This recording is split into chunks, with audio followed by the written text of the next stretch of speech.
All right. Okay. Again, thank you all for joining us. I'm really excited to be hosting our Women in Sports speaker series again. Took a bit of a hiatus, but we are back. And so happy to have Shiayli here to talk about trauma-informed coaching, such an important topic and really pertinent to what's happening right now.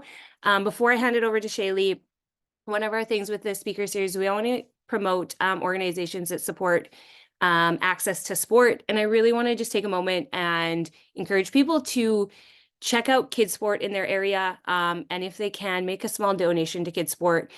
Kids Sport gives scholarships to kids that need it in order to allow them to play sport.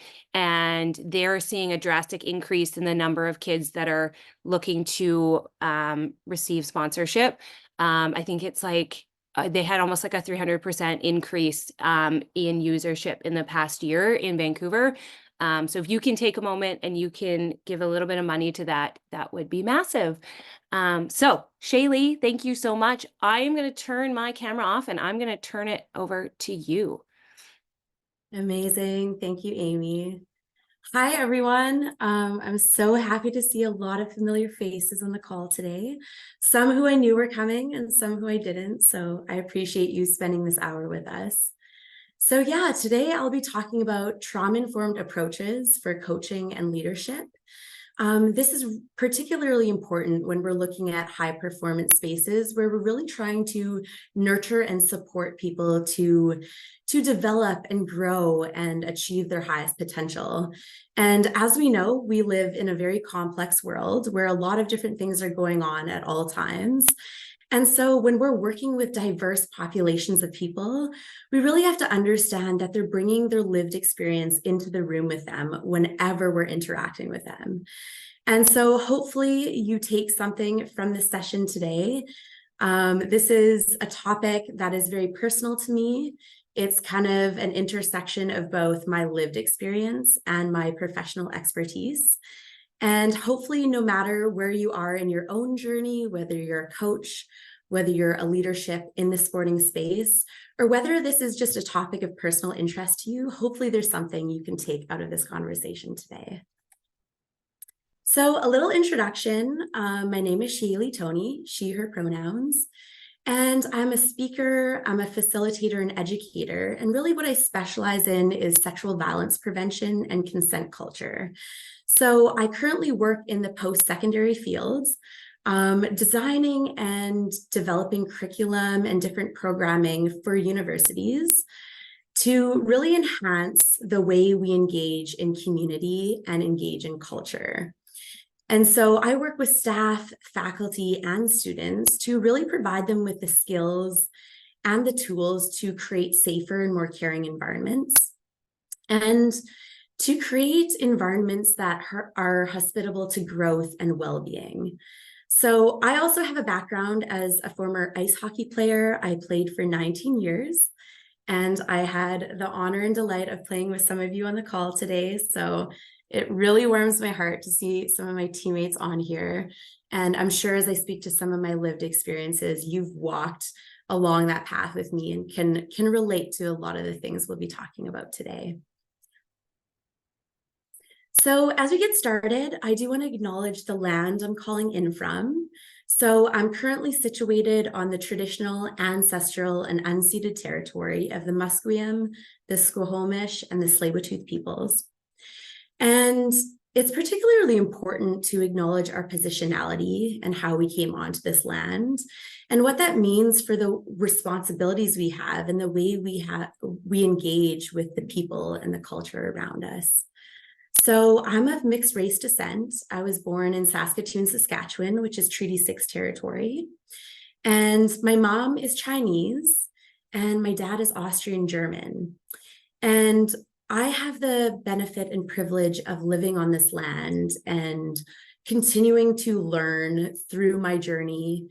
And one thing I really think about is how I can bring more mindfulness to decolonization and how I move forward in a way that really honors the ongoing legacies of Indigenous peoples and my relationships to them through the way I interact in our cultures, in our spaces, but also in the education I do. So today, here's a bit of an agenda for what we're going to be going over.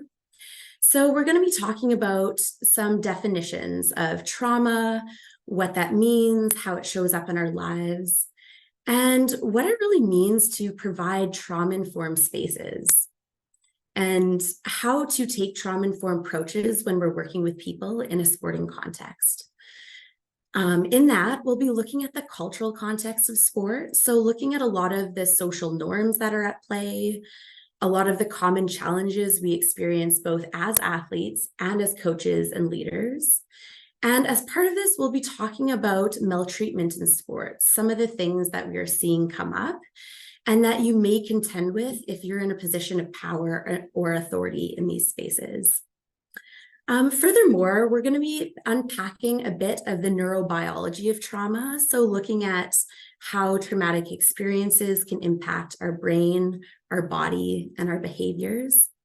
And finally, diving into some practical practices and approaches when we're looking to cultivate safer spaces and really demonstrate progressive leadership in creating cultures that really put people at the center. So I like to start with shared definitions at the beginning of any session I do, because I think it's really important to get grounded in a shared understanding of what we're here to talk about. And so trauma is an interesting one. I find this word is floated around a lot. Maybe it's something we personally relate to or have culturally heard of, but not all of us know the definition. So a definition I really like is from Gabor Mate. You may or may not be familiar with his work, but he's actually local to Vancouver. He worked a lot in the downtown east side, and his work has been really revolutionary in understanding the connection between trauma and addiction and mental health, and a lot of our social and health outcomes. And so his definition is that trauma is not what happens to you, it's what happens inside of you because of what happened to you.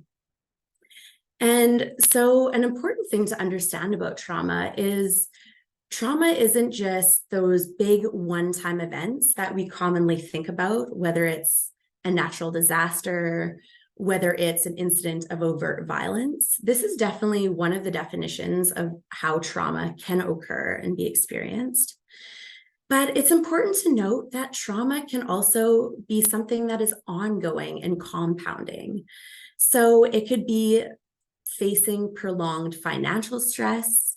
It could be living as someone who is at the intersection of multiple marginalized identities and experiencing microaggressions over a long period of time. It could also be developmental, because something about trauma is, another definition of it is whenever we experience something that exceeds our capacity to cope in that moment.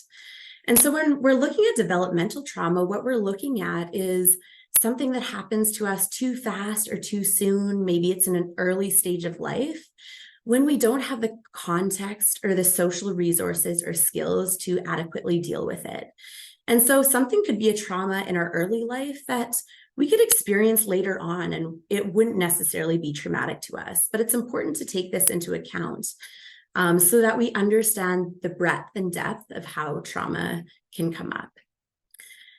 It's also important to recognize that trauma isn't necessarily just what happens directly to you, right?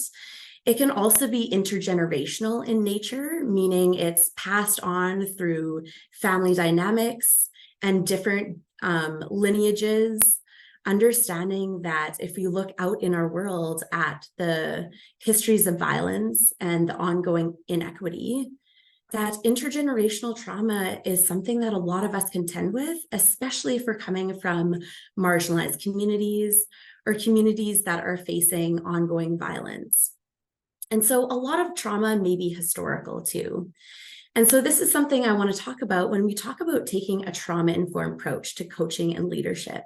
It's understanding that we're not only dealing with the individual context of trauma and how it may manifest for a person, but we're also talking about our awareness in caring for cultures and communities who may be impacted. So let's talk about a trauma-informed approach. And first, I want to talk about the word informed, because sometimes the word informed can bring up a feeling of pressure, because people think, well, like, what does it mean to be informed? Do I need to be fully informed? How do I gauge how much knowledge that is? And so I want to offer that if the term trauma-informed seems a bit unrealistic or daunting to you, you could try the term trauma-aware. Because when we're taking a trauma-informed or trauma-aware approach, what we're talking about is not necessarily being an expert. I know you folks aren't therapists, you're not crisis counselors. What we're talking about is engaging in an ongoing learning process where we continue to develop our awareness of how trauma shows up in our lives and in the lives of other people. So this looks like understanding the way trauma can impact people's emotions, both the ones they present and the ones they experience internally. Also understanding how this impacts their social behaviors, and the way they're able to show up in spaces, interact with other people, and also exercise their power and agency in pursuing different options or supports for themselves. And also how it can have a really big impact on our ability to self-regulate. And so when we're talking about being in spaces that are high performing, where there may be a lot of pressure or expectation or responsibilities that people need to contend with, our ability to self-regulate is very, very essential. And it's also a very important skill when you are a coach or a leader dealing with diverse groups of people, and often navigating tricky situations. So on the other hand, taking a trauma-informed approach also has more macro awareness. We talk about the awareness of how trauma impacts the individual and their emotions, behavior, and self-regulation. But we have to understand how trauma intersects with our social context.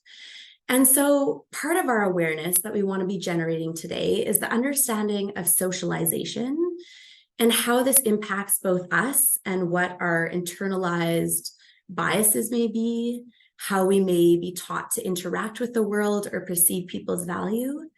But our socialization is often what determines how we experience an adverse life event. Because trauma is really an experience of something that exceeds our capacity to cope.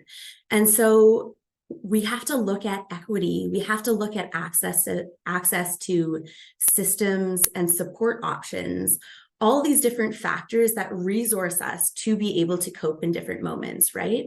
And so depending on your social location and your social identity, your experience of the culture you're in and the value and belonging you perceive yourself as having in that culture is going to have determining aspects on how you experience trauma. So in that, we'll also be looking at power dynamics that are in play within our cultures, but also specifically within sporting spaces, because there are a lot of power dynamics that are unique to sport, specifically when you're thinking of the coach-athlete dynamic or the administrator-athlete dynamic, right? And we'll be talking about that later on.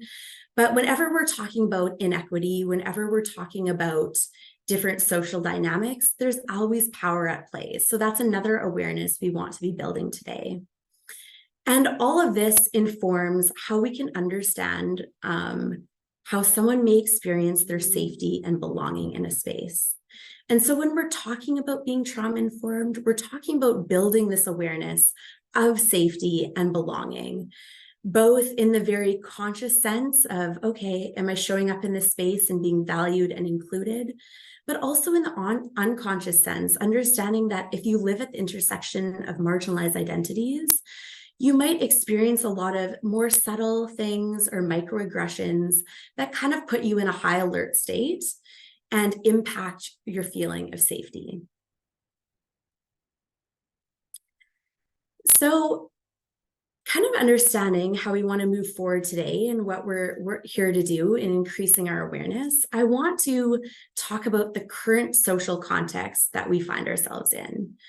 It's important to note that sport does have a unique culture, but really it's a subculture that reflects a lot of the predominant patterns we see play out in our everyday. And so a lot of the violence or inequity or challenges we see in our larger social context are going to be reflected in sport. And so I want to bring our attention to a lot of the challenges that I see youth and young adults facing today. As someone who works at a university, I feel like I have a lot of insight into these things because we're constantly navigating the challenges that students face and how to best support them. And so if you look at our society, we're dealing with high rates of mental illness right now. And something that's important to note is that the majority of mental illnesses and challenges have their onset before the age of 25. So if you're working with youth and young adults, this might be something to keep in mind when you're thinking about kind of the supports and resources that they may be needing. We're also looking at increased cost of living, and that a lot of people are struggling with financial insecurity. And this may also contribute to experiences of food insecurity, which is people not having access to enough variety or quantity of food to support a healthy and active lifestyle. And so this is important to note because when we're talking about trauma, again, we're not just talking about those overt incidences of violence or an overwhelming disaster. We might be talking about prolonged chronic stress that really impacts someone's nervous system and impacts their capacity to cope. And so we have to look at the financial situation, the economy, a lot of these stressors that people are dealing with on a day-to-day basis, because that is going to impact their feeling of safety. We're also looking at high rates of suicide and suicidality. So when we look at research out of the States looking at US collegiate athletes, we actually see that the rates of suicide have doubled in the last 20 years, and that they've become the second leading cause of death, right behind accidents. And so this is a reflection of kind of the state of our mental health, right? But also the state of our public health resources and how effective these are at contending with the different stressors and things people face. Another thing I'd like to bring up, and this is kind of where it intersects with my work around sexual violence prevention, is understanding that sexual violence is a pervasive public health issue. And this is something that often isn't spoken about enough.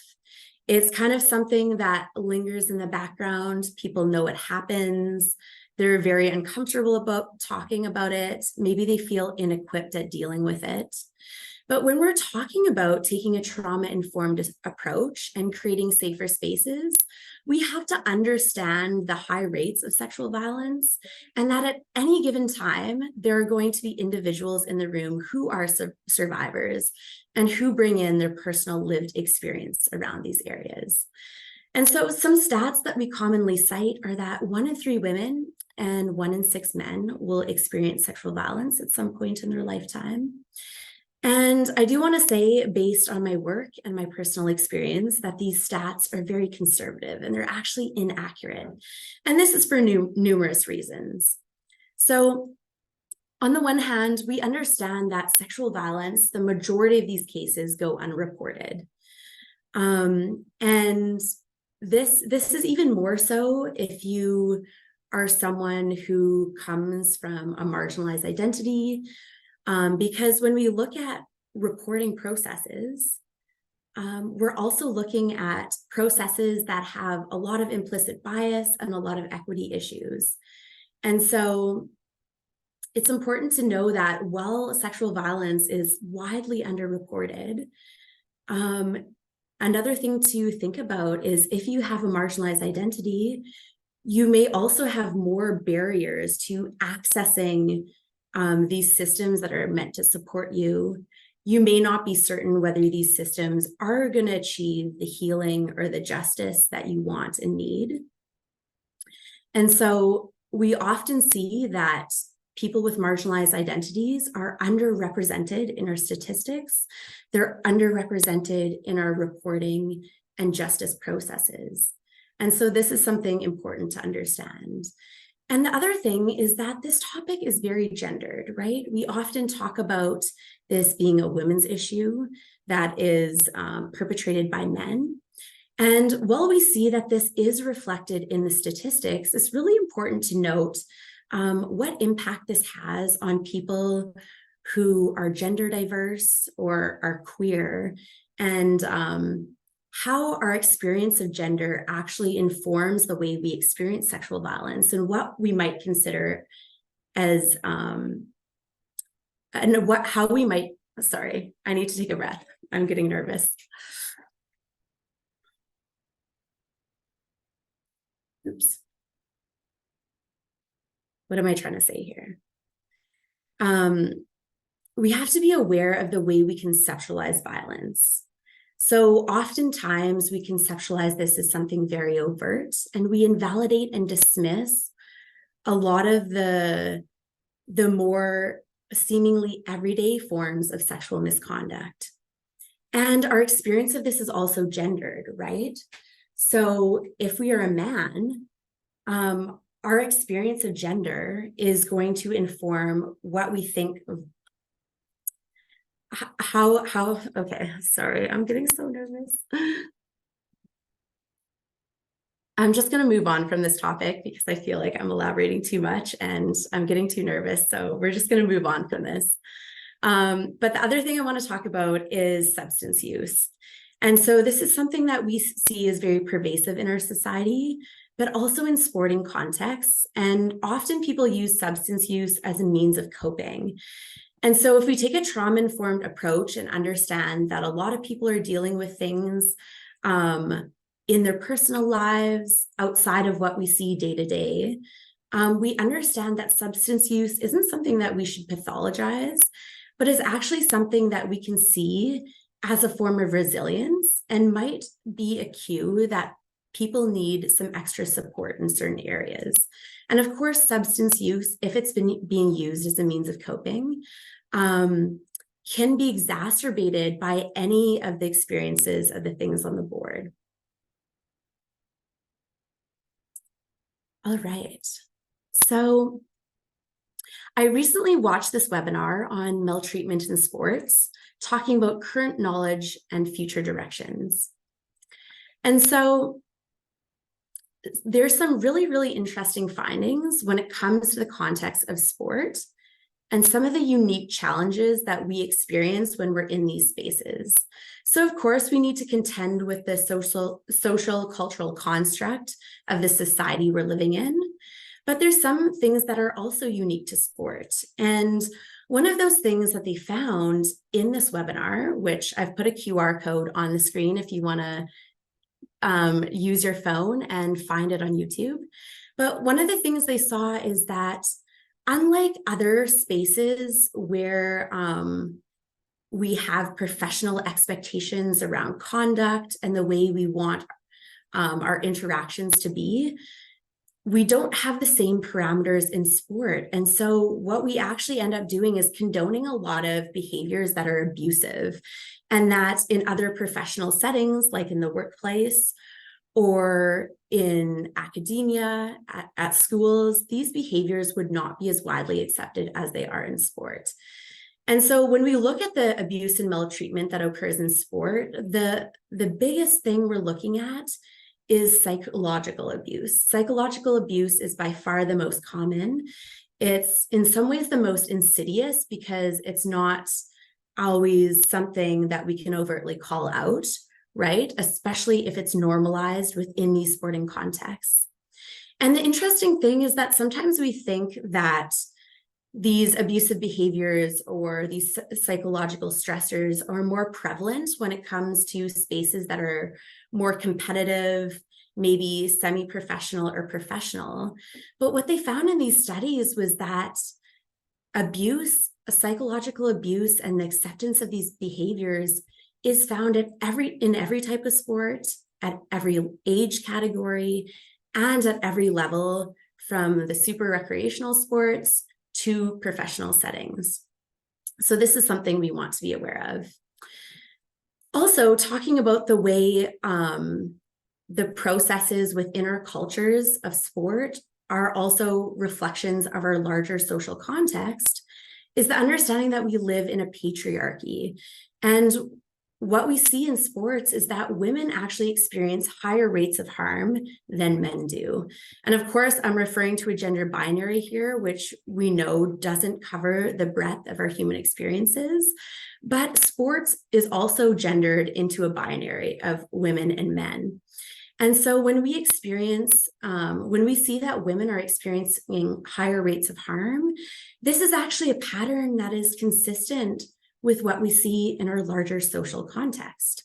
Something else I'd like to note was that the researchers found that racialized athletes also experience higher rates of physical abuse. And again, this is something that is reflected in our larger social context. And finally, something that's unique to sports is the power dynamics that are at play in the coach-athlete relationship. And we also have to note that it gives people in power and authority unique access to individuals with less power than them. And that often they're working in contexts where there might not be a lot of oversight. So when you think of being in a workplace, you have an HR team, you have different rules and regulations that kind of govern how you interact in the space together in a professional way. But when it comes to sports, there's a lot of things that happen behind closed doors. And specifically when we're looking at the youth context where coaches are often there on a volunteer basis, you don't have a lot of the same oversight and governance to ensure that things are going about the right way. And so these are all things to take into account when we're talking about creating safer spaces in sport. So I'd like to talk about the neurobiology of trauma, because when we're talking about trauma, we're not just talking about thought patterns or things that impact us mentally. It's often a very physical response that we have. And I think it's an interesting example. You saw me freeze up and lose my train of thought. I kind of got in a bit of an activated state where I wasn't thinking in the way that I usually do, right? And you can experience a bit of freeze or a bit of hyperactivation. And so you actually got to witness a real life example of kind of me getting a little bit outside of my window of tolerance, which is something we'll talk about on the next slide. So I want to introduce you to something called polyvagal theory, which was coined by Stephen Porges. And what this represents is it shows us how our brain and body work together to deal with the everyday stressors that come up in our life. And so we want to understand this because this can inform how we work with athletes and how we train them and the different things they may need to kind of develop and reach their full potential. So when you're looking at your normal operating state, this is where we feel like ourselves, our normal thinking brain is online, we have rational, logical thoughts, and we're engaging in learning and growth. This is our relaxed state. So this is where our body functions are operating at an optimal state. Our rest and digest is working. We feel relaxed. We feel poised. But whenever we experience threat or higher stresses, our brain sends a message to our body to adapt physiologically in ways that will support bringing us back to safety. And so this occurs in one of two ways. On the one hand, in response to threat, our body may choose to mobilize. So this feels like a surge of energy that can help us to respond in a way that can bring us back to safety. And so this might feel like an elevated heart rate. It might feel like sweaty palms. This is our nervous system getting activated and priming our body to have an immediate response. On the other hand, sometimes situations are really wearing at us and wear us down over time. Maybe the situation of danger or threat is more prolonged. And so instead of feeling like this sense of agency where we're motivated to take action and respond, we actually have a different response, which is to immobilize. Essentially, it's our body's way of shutting down and preserving our energy, getting smaller and more immobile as a way to sustain ourselves in the face of a threat that maybe doesn't seem to end or is really lingering and we can't get ourselves out of. And so this looks like decreased energy in response to a threat. So this is maybe when we start to feel a bit hopeless and lethargic. We're experiencing fatigue. If any of you have experienced burnout, you understand that this is the accumulation of prolonged stress in your life, and you eventually hitting a spot where you can no longer continue to contend with those daily stressors. So a really helpful model for how this shows up socially is the window of tolerance model. And so this is something that was created by Dr. Dan Siegel, and it really exemplifies the capacity humans have to cope with stressors before it exceeds their capacity to respond in kind of normal ways that we're consciously choosing to respond in. And so when you look at the window of tolerance, we're looking at the square right in the middle of the screen. So this is where we feel resourced and capable of dealing with our day-to-day stressors. We have a sense of resilience. We're adaptable. It doesn't mean things don't stress us out, but we're able to interact with them in ways that are manageable.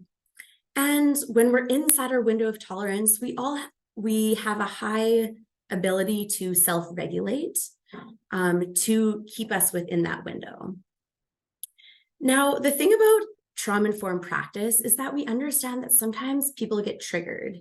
And so triggers may be different for everyone. It really depends on your lived experience, things that have felt threatening to you in the past, that when you're engaging in a social context might happen to put you in a state where you perceive that you're in danger. And so when we're outside of our window of tolerance, we experience an automatic survival state. And so there's a few different ways that this shows up. So when we talk about mobilization and activation, we're talking about a fight or flight response. And how this may show up socially is someone being more emotionally reactive. Maybe they're very confrontational in their social dynamics, or perhaps because they're experiencing a flight response, they could tend to be a little more avoidant, where they're not wanting to deal with a situation. Maybe they're procrastinating a little.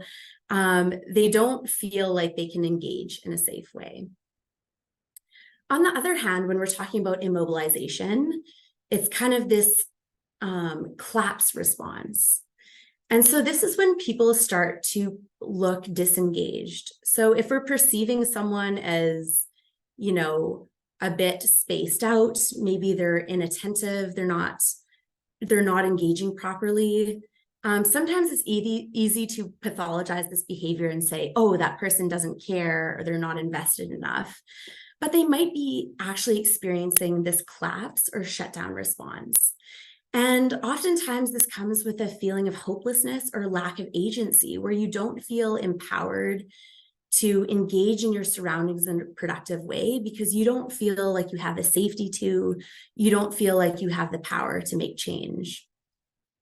And so when we're working with athletes or different folks, it's important to see how these things can socially present. And I also want to draw your attention to some blended states, because we understand that this is a continuum that we fluctuate in. And so we could be within our window of tolerance, and then something could happen and we could slip slightly outside it, but we're always in this fluctuation. And so when we're looking at high performance, what we're looking at is mostly being in this social state, this normative state, but also having a slight bit of activation, right? This is when athletes get into the zone. Their heart rate might be elevated. There might be a little stress and pressure from the game, but they're still inside their social cognitive thinking zone enough that they can operate in very elevated ways. But other blended states that aren't quite so favorable is a freeze response. So this is often when people are experiencing a survival response and they're kind of caught between collapse, shutdown, or fight and flight. They're kind of bopping back and forth between those. And so it can leave them in a space of tension where they're hyper alert and aware and tense, but they're kind of frozen and stuck between two different states. And maybe this is stuck between fight and flight as well, right? Where you're hyper aware of the threat, but you're just waiting to see if you're going to respond with a flight state or if you're going to fight and engage. The other thing is a fawn state. So this is something that's less talked about, and it can be heavily stigmatized because how this socially shows up is sometimes when we experience threat, our instinct is to socially connect and actually help to soothe the person we feel threatened by. And this can be a form of negotiating harm when we don't necessarily feel like we can extricate ourselves from that relationship, when kind of our survival or our belonging is contingent on us continuing to have prolonged contact with that person or situation. And this is important because when we're looking at a sporting context, people put a lot of their livelihood into their sport, right? There's a lot of vested interest in them continuing to be a part of that space. And so if we experience harm in our dynamics within a sporting context, oftentimes it isn't easy to just remove ourselves, right? Maybe it's teammates we're experiencing this with, maybe it's coaches. And so people can go into this mode where they're actually in a blend of all of these states. They're experiencing fight or flight, they're experiencing a bit of collapse or shutdown, but they're doing so in a way where they maintain their social engagement as a strategy of navigating the situation and kind of minimizing the harm that they're experiencing. So it's important when we're looking at the window of tolerance and how our experiences of safety and belonging show up in a social context, that we start to understand that part of taking a trauma-informed approach is not judging the way someone shows up, because there's a lot of things that go into informing how someone presents in a space, how someone interacts with others. And without that knowledge and background context, it can be too easy to jump to conclusions and feel like displaying some of these behaviors are a reflection of someone's character rather than their experience of safety and belonging. So let's look at some observable signs when we're working with folks that might indicate that they need some extra support or resources, and that they might be dealing with some challenging situations, whether or not we know about it. So consistent with the different states I just described, they could be experiencing mental challenges such as seeming distracted, maybe they're inattentive, they're kind of in a state where they're not fully present. You could also see this playing out as issues with memory. Maybe you have to repeat things to people numerous times, or they're just not seeming to learn and retain the information that they could normally do if they were in that normal social relaxed state. And this could present as a lot of anxiousness or stress. Physically, people could be restless and fidgety. Maybe they're a bit hyperactive, needing to move around. But also in the sporting context, this could present as excessive fatigue. One thing I experienced when I was a student athlete and I was injured, I was also going through a lot of hardships in my life, and this resulted in my injury being very prolonged. My body wasn't recovering and adapting the same. Because the thing is, when we're in these survival states, our body goes into survival mode. And so it's rushing energy towards our muscles to escape or just making sure that we survive. And so we're not actually recovering in the same capacity. And this is something we want to note when we're talking about athletes who have high physical load with their training schedules and kind of the mental and emotional demands, is that if we're not providing a place where they feel psychologically and emotionally safe, this is going to have a direct correlation into their recovery, their injury prevention, and also their strength and their power output.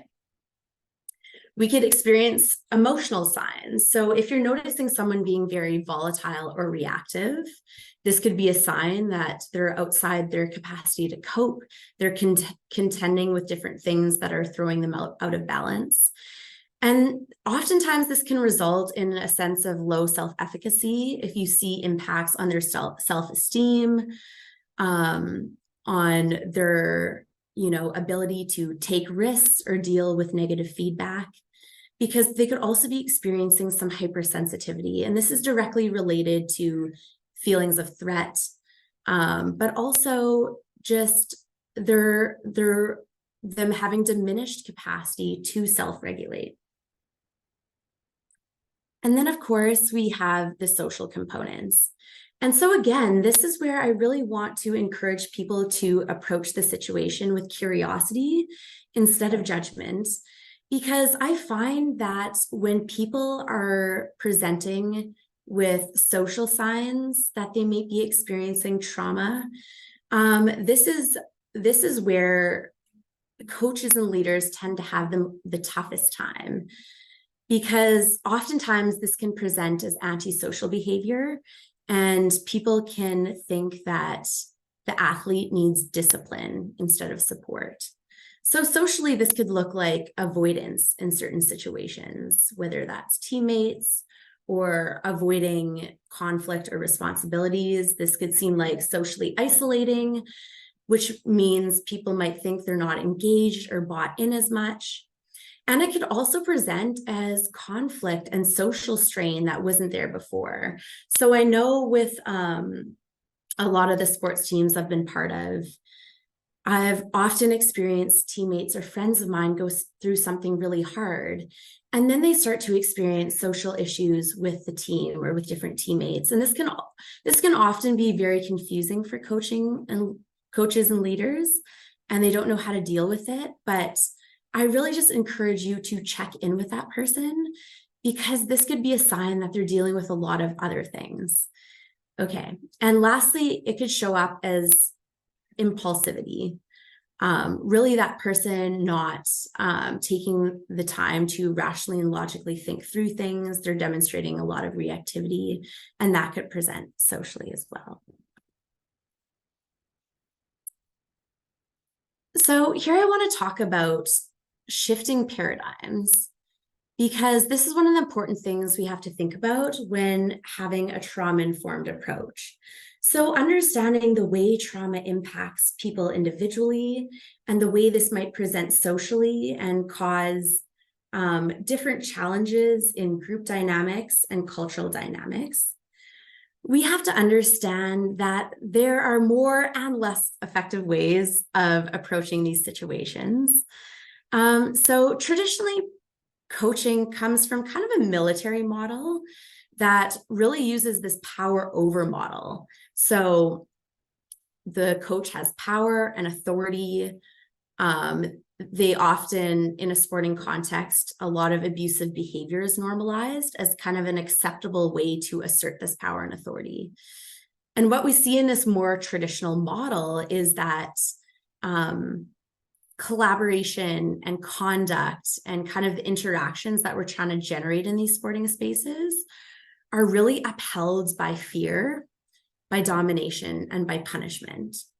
And so this could look like, if you're late to practice, you're going to run laps. If you're not listening or doing a good job, or you're underperforming, you're going to be punished with extra fitness requirements, or you're going to be verbally or emotionally abused or embarrassed by the coach.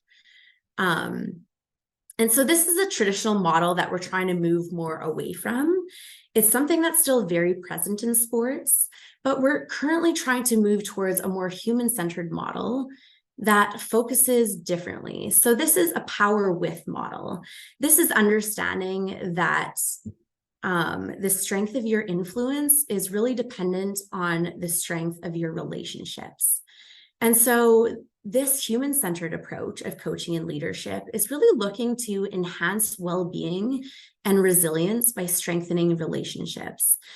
And the core values that are at play here are that it's really looking to strengthen connection and trust with the people you're working with, and also provide opportunities for collaboration where people can exercise choice and agency. Because oftentimes when it comes to trauma, it's an experience of something happening to you and not having the choice or agency to do anything about it or protect yourself or things like that. And so to create a culture that is trauma informed and kind of creates the form of community and culture that we do want to see in sports, collaboration is really essential. And this is where the power with model is really important, because we have to look at better ways of interacting with people to kind of build these shared norms that are going to uphold our well-being. So before I move on from this slide, I do want to throw in a personal story here, because oftentimes coaches think and leaders think that to uphold a standard of excellence and high performance, you can't really focus too much on how people are feeling and stuff like that. Like, they just need to suck it up. They just need to be mentally strong. And there's this kind of this idea that athlete well-being is mutually exclusive from high performance and development. And that is really not true. When we're looking at supporting someone's well-being and their safety and belonging, that is actually going to enhance their performance outcomes. And when we use a different approach where we feel like we have to dominate someone into compliance or dominate them into discipline, it actually has very devastating long-term impacts. And there's a story I want to share around that. So when I was in university playing women's ice hockey, I had a friend who played on one of the men's sports teams. And I was supporting him during a particularly challenging point in his life when he was experiencing a lot of mental health challenges and a bit of suicidality. And he was directly relating this to his experience in his sport and a lot of the mentally and emotionally abusive conduct that his coach was levying at him. And so he noted that his coach was doing this in a way to try to motivate him to play better. And what was interesting is that he said his coach continued kind of verbally bullying and harassing him and emasculating him, because in the short term, it actually improved his play when they were in like a game situation. And I want to highlight this to show kind of how this works in the short term versus the long term when we take this domination approach. Because basically what was happening was that when his coach acted in this abusive way, his automatic survival response was fight mode. And so in the context of a sports game, it actually helped him to muster the aggression or the courage or the intensity that made him play better in the short term. But what his coach didn't understand was that this was having devastating medium to long-term impacts on his self-esteem, his self-efficacy, on his mental health. And I remember talking to him and being like, oh my gosh, like, does your coach know that he's having this impact? Like, have you talked to him and expressed that this is how it's really landing from you outside of the game context? And I remember distinctly what he said. He was like, no, I can't talk to him because I know I wouldn't be able to hold it together, and I'd rather die than let him see me cry.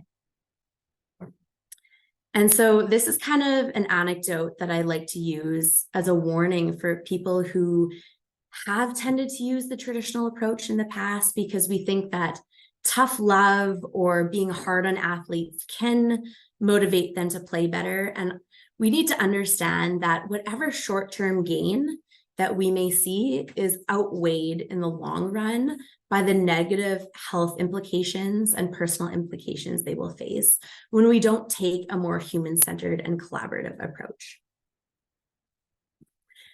So having spoken about that, let's talk about things that we can do when we're in a space where we have power and authority, and what some more practical practices and approaches are to establish spaces that are safer and more trauma-informed. So there are 4 principles that I want to speak to today, and the first one is connection. So our influence is going to be directly connected to the strength of our relationships. And so connection is something we really want to focus on when we're in high performance spaces. Oftentimes we're in these spaces and it can be very transactional in nature, right? We understand that there's performance outcomes we want to achieve. And in sporting contexts, we can be very outcome focused, but oftentimes that hinders our human-centered approach. And so it's really important that we care for our athletes as people before we care for them as performers, as someone who's just coming here to perform something athletically. Another thing that's really important when it comes to being trauma-informed is predictability. So something about our human brain is that when things are uncertain or unpredictable, this can elevate our level of stress. We can see this when, say, you go to massage yourself, because you know and can predict the kind of pressure you're going to apply, the kind of touch you're going to use. You can use a pretty firm pressure and it's kind of that good pain, right? But if someone were to go and massage you and you don't know what kind of pressure they're going to use, what their touch is going to be like, our brain actually registers that as more painful because of the unpredictable nature of it. This plays out physically, but also mentally and emotionally. So a large part of predictability is ensuring people know what to expect, whether it's at the beginning of this workshop, kind of providing a bit of an agenda so that people know what we're going to be covering. Or in a coaching context, it's putting together a practice or lesson plan so people know what they're going to come into and experience. Maybe it's starting and ending your practices or meetings in a similar way to kind of give a solid starting point and ending point and provide that containment and security for people. Another thing about trauma-informed approaches is focusing on empowerment. So really we're looking at choice and agency. And for this, people need to be provided with all the relevant information to make informed choices and feel like they have all the knowledge necessary to resource themselves well and to show up in a good way. And so this is particularly important when we're working with young adults, because young adults need to be exercising more of this choice and agency. And by providing people with transparent systems that are clear and consistent, you provide them with the information that they need, they can show up with a lot more agency and exercise their self-efficacy. And this is really important to give people a sense of security that they can navigate their environments in really good ways and keep themselves safe. And so part of predictability and empowerment is being clear with what your standards and expectations are and being consistent with it. So just because we're putting humans first and really centering people's emotional experiences and mental experiences doesn't mean we're not holding them to high standards. It doesn't mean we're compromising our processes, right? So this is something that I want to note, is that we can still maintain a high level of output, a high standard, while working with people in a very human-centered way. And we largely do this by creating a sense of flexibility. So the most effective leaders, the most effective coaches are the ones who are willing and able to adapt processes as necessary to meet people's needs, understanding that the outcomes are going to be elevated if you meet people's most foundational needs. And so to be flexible and work in this collaborative way, it is necessary to have the components of connection, of predictability, and of empowerment so that people can also bring their thoughts and their skill sets to the table. And then you have more to work with as a culture, as a team, to create learning environments and performance environments that are the most supportive for people and their well-being.